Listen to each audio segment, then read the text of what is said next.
Welcome back to my channel. If you are new here, my name is Jacqueline. This is part of my jungle, and if you're not new here, thank you for coming back. I appreciate you. So today I have another plant of the day for you, and I couldn't let another day go by without talking about my Lime Maranta. You guys know that I love this plant so much. I was so excited when I found it at Lowe's. I had been wanting one for a long time, but I was waiting for just the right one, and I think that we made the right choice. You guys know how indecisive I was about it if you caught that plant shopping video. So this one is from Costa Farms. It was only $14.98 in this gorgeous hanging basket, and it is my favorite prayer plant in my collection because I just love the contrast of the dark green and the light green on the leaves. It is absolutely stunning. Okay, so the lighting on this one is not complicated, you guys. They really like more like dappled indirect light. They can definitely handle harsher light, but you're gonna want to be very careful about that because the leaves are quite delicate on these. So I wouldn't recommend throwing it out into like the direct sun or anything like that, but in a nice shaded area, these are going to thrive. I do have mine slightly pulled back from a grow light, so it does get pretty bright light, and it is doing just fine, but I really don't recommend putting these directly into bright sunlight where they can get burnt. So bright indirect light is going to be your friend with this plant, and it is really a very easygoing plant. It can be happy pretty much anywhere in the interior of your home. They can tolerate a lower light situation. I don't recommend it, but they can tolerate it.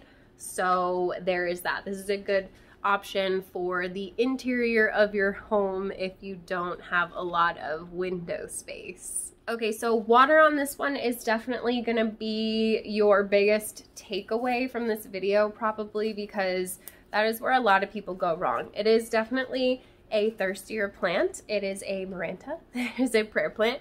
They are known for being on the thirsty side, but it's really gonna depend on what you have it in and what you keep it in. So this one is in a more dense soil mix in this plastic pot, so I can get away with watering it every like 7 to 10 days. If you had this in a chunky soil mix and in something like a terracotta pot, then you're definitely gonna be watering it more frequently. If you have it in a bright, warm, sunny spot, then it's gonna dry out much faster than if you have it in a lower light situation. So it's hard to say. Everybody's going to be different, but these are definitely ones you wanna be careful not to let them get super dry. If they stay dry for more than a few days, you are gonna start seeing the plant losing some leaves. You might get crispy leaves, things along those lines. So if you wanna keep it looking nice and healthy, definitely make sure you're very consistent with the watering. Consistency is key with these plants. You wanna be careful not to keep them wet. They don't wanna be soaking wet, but they do like being moist. So you kind of have to find that happy in-between place with these plants to make sure that they're living their best life. So with that said, you definitely want to be mindful of the temperature. They're not going to be super picky if it's on the colder side in your house, but they are going to be a lot happier in a warmer environment and in a more humid environment. Is it necessary? No, but they are going to appreciate you with some extra humidity. It's just gonna help keep them moist, honestly, and it's gonna make your life a whole lot easier, and you're less likely to get crispy leaves with a little bit more humidity, but the crispy leaves can also be from inconsistent watering, so you wanna be mindful of that as well. Watering is key with this plant. You have to be super duper consistent. Do not let it get dry. Do not let it stay super duper wet either. So find that sweet spot, make sure it's in the right pot, and you're gonna be completely fine with this plant. So fertilizer, again, honestly, just a regular houseplant fertilizer. I've been using my fish shit in all of my plants, and they've been looking really good and growing, and they've been very happy. So whatever you normally use on the rest of your plants is going to be completely fine.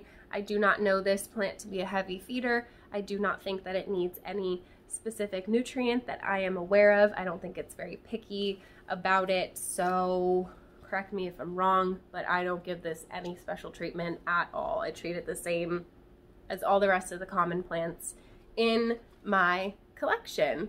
And propagating this one is going to be very similar to every other plant that you propagate. You're going to want to find a node, which can be a little bit trickier on this plant because it's not always going to necessarily be where you think it is. The vines can be very long, so the petiole, where the petiole meets the stem, there isn't necessarily always going to be a node. You might have to go a little bit deeper down into the plant. So there is a node further down in here that I would be able to chop and stick in water and propagate. But to be honest with you, I've never propagated these before, so I genuinely don't know if you can propagate it just from like this stem, but I'm assuming that you need a node, because that's usually the case for most plants. So yeah, that is really it. I guess I should probably try to propagate it. I haven't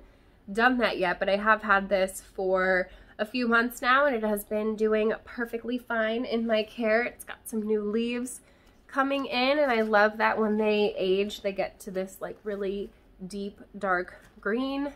Absolutely gorgeous.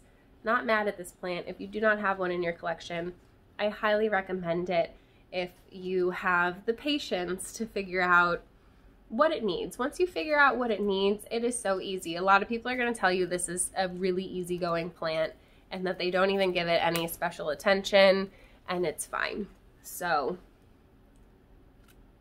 this is my lemon Lime Maranta, and I love it. And I hope that you found this video helpful if you've been struggling with yours, or if you have been on the fence about getting one, because it really is not the difficult plant that people make it out to be. So that is it for this video. I do have another video on my channel with lots of tips for keeping your thirsty plants happy. If you guys want to check that out for more information, like what I was saying about the soil and the pot and the temperature and all that, I touch on that in more depth in that video. I can leave it linked up here for you if you want to check it out.